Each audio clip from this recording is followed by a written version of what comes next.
Hi and welcome to the second devlog of the series. As you can tell from the thumbnail, we're going to be making some cool looking enemies, because at the moment all you can really do is just hit cows, which is not good. There isn't any real inspiration for the enemies. I kind of just made a character and then set him on fire. That's all I really did.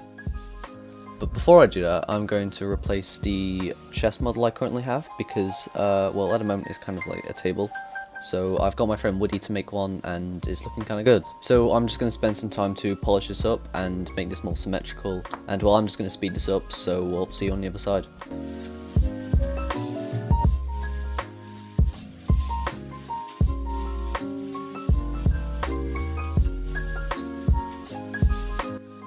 So I exported it, put it in Unreal, added some texture, and it's looking kind of good. Now, I've already made the inventory system for the chest, so all that really needs doing is animating the chest so that whenever you interact with it, it opens or closes. To do this, I added a scene component to act as a pivot point for the lid of the chest. And after about 5 minutes, we now have a chest that can be opened and closed. However, there was one problem. The chest wasn't exactly working for multiplayer. So after an embarrassing amount of time, the chest was finally finished and ready for multiplayer. With the chest done, I hopped into Blender and started making a character model for the enemy. I started by finding a front and side view of a man, and just started modelling from there.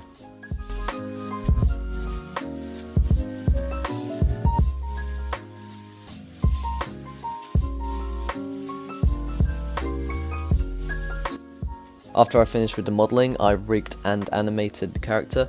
The animations aren't exactly imaginative, it's kind of like how Iron Man would fly. So after putting it in Unreal and adding the appropriate animations, I began to make the AI for the actual character. For the AI, all I really did was I copied it over from what I did for the cow, and basically copied it and put it in this AI. Now all that was left to do was to add some cool looking particle effects, fire around the character, as well as attacks that it can perform. There is also the problem that it can get stuck on trees and other foliage, but I don't really know how to go around that, so that will have to be a bug fix for a later video. So stupidly, I actually forgot to record the part where I was making the particle system for the fire. So I'm just going to have to gloss over that part and just dive in straight to the next thing. With all the particles done, I moved into adding attacks and also sorting it out for multiplayer as well. However, before doing that, I wanted to make it so the AI would always be focusing on the player it was currently attacking, so it would look down on that player. This went rather well and took a relatively short amount of time.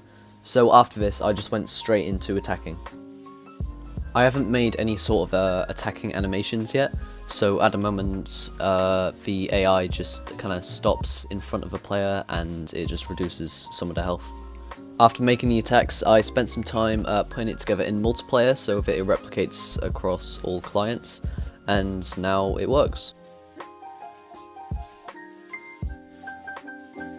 I will try to upload the next video in about 2 weeks' time, so subscribe if you like this, and thanks for watching.